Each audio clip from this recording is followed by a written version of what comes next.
11장 그리스도와 함께 죽고 함께 살다 일부 로마서 6장 1절부터 14절 말씀. 그런즉 우리가 무슨 말을 하리요? 은혜를 더하게 하려고 죄에 거하겠느냐? 그럴 수 없느니라. 죄에 대하여 죽은 우리가 어찌 그 가운데 더 살리요? 무릇 그리스도 예수와 합하여 침례를 받은 우리는 그의 죽으심과 합하여 침례를 받은 줄을 알지 못하느냐?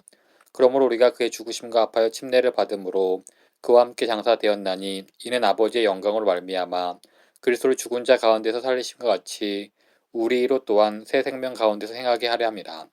만일 우리가 그의 죽으심과 같은 모양으로 연합한 자가 되었으면 또한 그의 부활과 같은 모양으로 연합한 자도 되리라.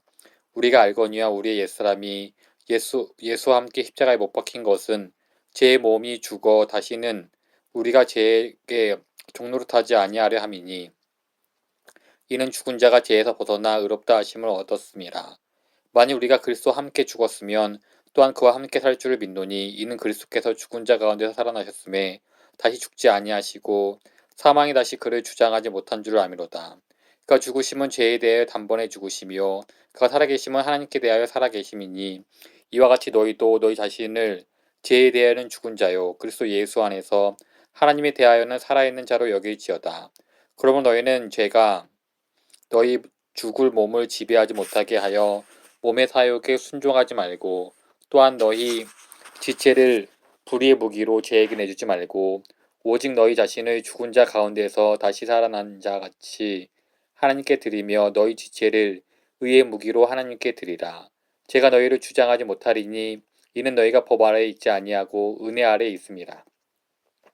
얼마 전 설교가 이웃을 위해 수프를 끓인다거나 배터리 방전된 자동차를 밀어준다거나 소급에서 위선적인 얼굴을 하지 않는 등 그리스도인 삶의 실천적인 문제를 다루었다면 오늘은 로마서 6장으로 돌아가 로마서 12장이 가르치는 그리스도인 삶의 실천적 문제들에 대한 기초에 대해 생각해 보려 합니다.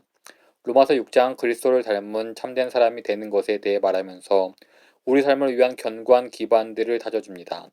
우리 삶은 모래 위에 짓지 않습니다. 이 진리를 오늘 바울에게서 배울 수 있기를 원합니다. 실용주의자와 청교도. 우리 미국인들은 철저한 실용주의자입니다. 우리는 결과를 원합니다. 그것도 단시간에 얻기 원합니다. 게다가 단순한 결과를 원합니다. 너무 깊게 생각하지 않아도 되고 너무 힘들이지 않아도 되는 결과를 원합니다. 우리네 교회도 얄팍해서 그리 오래 가지도 못하는 그리스도라는 이름으로 포장된 온갖 종류의 처방들을 개발해냈습니다. 우리 대부분은 선조들이 그랬던 것처럼 깊고 견고한 신앙의 기초를 다진 성도들이 아닙니다. 제임스 패커 목사는 1550년부터 1700년대 어간을 살면서 고난을 받았던 옛 영국 청교도들을 캘리포니아 삼나무에 비교합니다. 그들은 믿을 수 없을 정도로 성경에 깊이 뿌리내렸고 그 가지는 하늘까지 닿았고 그 몸통은 매우 강하고 내구성이 있어서 산불도 견뎌내는 산불도 상처만 낼 뿐 그들을 죽일 수 없었습니다. 거인들이었습니다. 그런 다음 패커 목사는 삶의 문제에 신속한 처방을 내리고 깊이 있는 것이나 복잡한 것이나 힘든 것에는 참을성이 없는 우리 실용주의 미국인들을 보며 이렇게 말합니다. 과거 세대에 비하면 풍족함이 우리 모두를 왜소하고 기백 없는 영혼들을 만든 것 같다.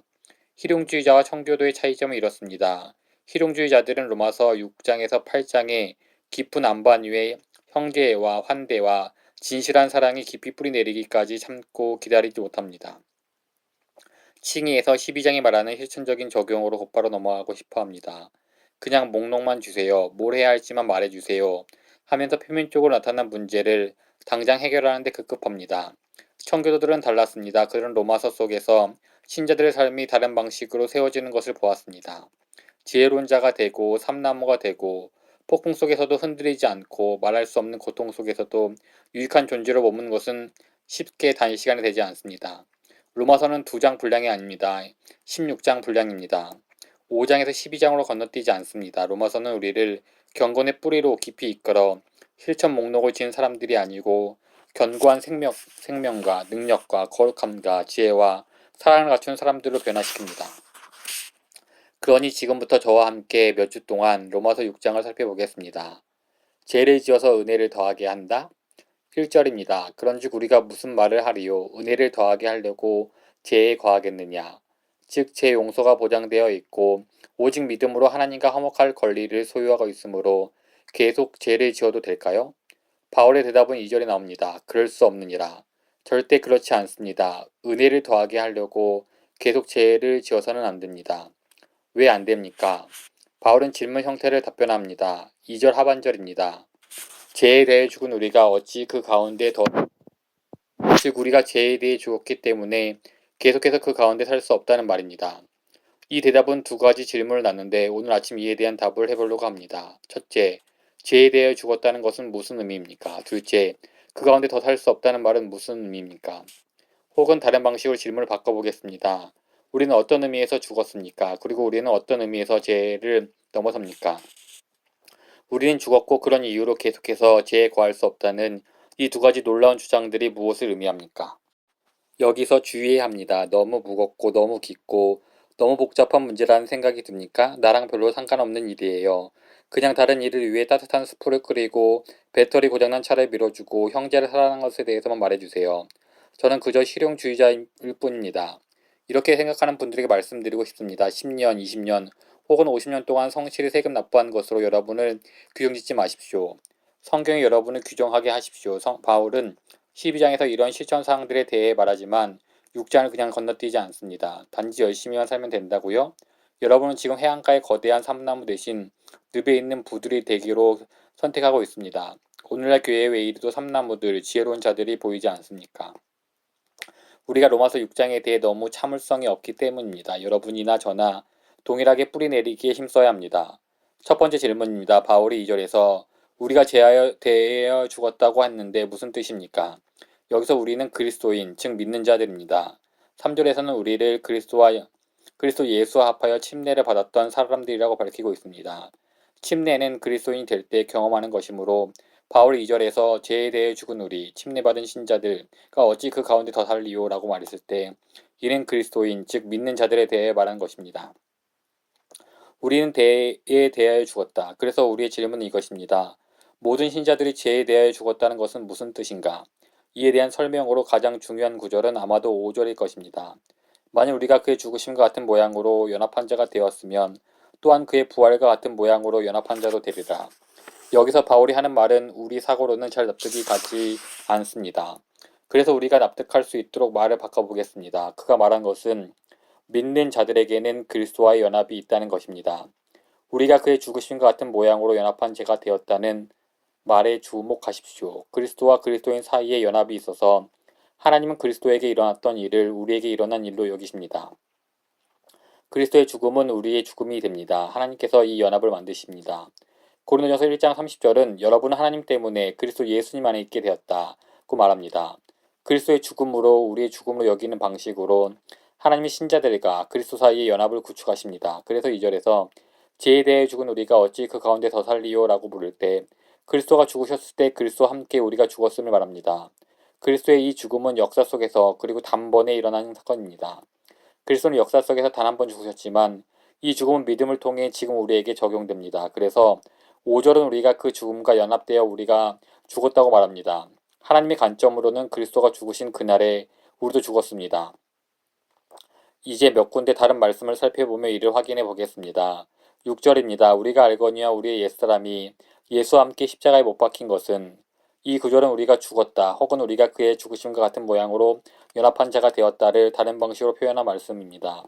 6절에서는 옛사람이 십자가에 못 박혔다고 말하고 2절과 5절에서는 우리가 죽었다, 우리가 그의 죽으심과 같은 모양으로 연합한 죄가 되었다고 말하고 있는 점에 주목하십시오. 이것은 나의 옛사람이 바로 나라는 의미입니다. 앞으로 되어갈 나와는 다릅니다. 옛사람은 하나님께 대적했고 하나님의 율법에 불순종했고 하나님의 영광에 무지했고 하나님의 약속을 믿지 못하던 나입니다. 6절은 그 옛 나가 그리스도와 함께 십자가에 못 박혔다고 말합니다. 그리스도가 죽으셨을 때 하나님은 제약된 옛 나가 그분과 함께 죽은 것으로 여기셨습니다. 8절을 보면 더 명확해집니다. 만일 우리가 그리스도와 함께 죽었으면 또한 그와 함께 살 줄을 믿노니. 여기서 바울은 다시 한번 2절에서 우리가 당한 그 죽음은 그리스도와 함께한 죽음임을 분명히 합니다. 우리가 그리스도와 함께 죽었습니다. 위 구절들이 기본적으로 말하는 바는 믿는 자들과 그리스도 사이에 연합이 있다는 것입니다.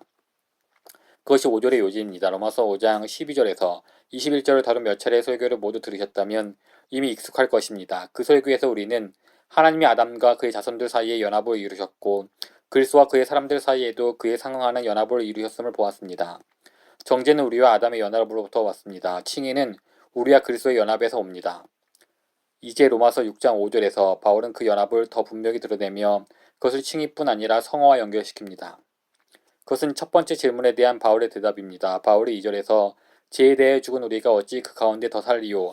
라면서 언급했던 죽음이 무슨 죽음인가 하는 것인데 우리가 그리스도와 연합되었으므로 그리스도와 함께 우리가 죽었다는 말입니다. 죄 가운데 더 살 수 없다. 두 번째 질문입니다. 바울은 무슨 의미로 죄 가운데 더 살 수 없다고 말한 것일까요? 2절입니다. 죄에 대해 죽은 우리가 어찌 그 가운데 더 살리요? 즉 죄에 대해 죽었다면 더 이상 죄 가운데 살 수 없다는 것입니다. 우리는 어떤 의미에서 죄에서 벗어납니까? 우리는 죽었습니다. 그렇기 때문에 계속해서 죄 가운데 살 수 없습니다. 이 놀라운 진술이 무엇을 의미합니까? 바울은 완전주의, 한 번 회심하면 더 이상 죄를 짓지 않는다는 것을 가르치고 있습니까? 그렇지 않습니다. 바울이 그런 의미로 말하지 않는다는 것은 분명하며 본문에서 몇 가지 근거를 찾을 수 있습니다. 1. 바울은 우리가 절대 죄를 지을 수 없다고 말하지 않습니다. 다만 그 가운데 살 수 없다고 말합니다. 죄에 대하여 죽은 우리가 어찌 그 가운데 더 살리요? 그 죄 가운데 산다는 표현은 1절에서 은혜를 더하게 하려고 죄에 거하겠느냐라는 질문에 대한 응답입니다. 거하다와 산다는 두 표현이 의미하는 바는 우리가 그리스도의 죽음 안에서 그분과 연합되었을 때 더 이상은 예전과 변함없는 죄의 패턴을 유지한 채 계속 살아갈 수 없다는 것입니다. 2. 바울이 완전주의를 언급한 것이 아님을 확신하는 또 다른 이유는 6절에 나옵니다. 우리가 알거니와 우리의 옛사람이 예수와 함께 십자가에 못 박힌 것은 죄의 몸이 죽어 다시는 우리가 죄에게 종노릇하지 아니하려 함이니 그리스도와 함께 십자가에 못 박힌 결과 우리는 죄에게 종노릇하지 않는다고 말합니다. 제약된 태도나 행동에 일시적으로 빠질 수는 있어도 죄가 주인으로서 종을 부리듯 우리를 지배하지 않는다는 말입니다. 14절도 마찬가지입니다. 제가 너희를 주장하지 못하리니 이는 너희가 법 아래에 있지 아니하고 은혜 아래에 있음이라. 죄가 더 이상 주인 노릇하지 않고 죄의 지배에 벗어난다는 것은 죄를 더 이상 짓지 않고 완전해지는 것과는 다릅니다. 3. 이 견해, 바울이 완전주의를 가르친 것이 아니라는 견해를 지지하는 세 번째 근거는 11절, 12절, 13절에 나오는 명령들을 보면 알 수 있습니다. 11절에서 바울은 이렇게 말합니다. 이와 같이 너희도 너희 자신을 죄에 대하여는 죽은 자로 여길지어다. 12절에서는 이렇게 말합니다. 그러므로 너희는 죄가 너희 죽을 몸을 지배하지 못하게 하라. 13절에서는 이렇게 말합니다. 너희 지체를 불의의 무기로 죄에게 내주지 말라. 그리스도의 삶에서 죄와의 계속되는 싸움이 없다면 왜 이런 명령이 있겠습니까? 저는 이런 명령들이 함축하는 바는 비록 우리가 죄에 대해 죽었을지라도 그래서 더 이상 죄에 거하거나 살 수는 없어도 죄를 지을 수 있고 또 죄를 짓고 있기에 우리는 그리스도와 연합됨으로써 우리에게 일어났던 놀라운 실체를 붙잡고 날마다 그것을 확증하며 살아야 한다는 의미라고 생각합니다.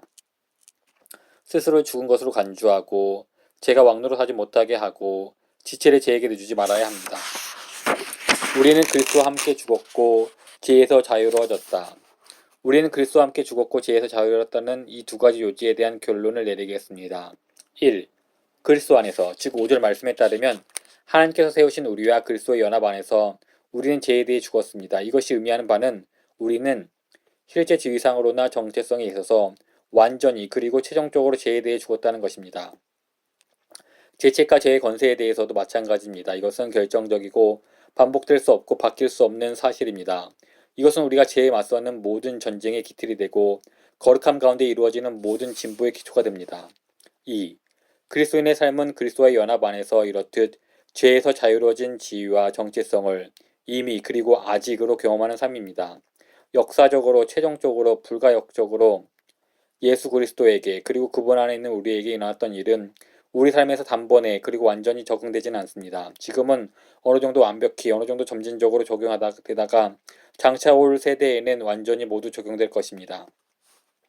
우리는 이미 완전히 용서받았고 의롭다 여김을 받고 의롭다 선포되었고 오직 믿음을 통해 그리스도와 연합됨으로써 의롭다함을 받았습니다. 그리고 우리는 이미 죄에게 종로로 사는 데서 벗어났습니다. 즉 죄의 힘이 더 이상 우리 삶을 규정하지 못합니다. 그리고 우리는 이미 믿음으로 날마다 삶에서 죄에 대해 점점 승리를 거두고 있습니다.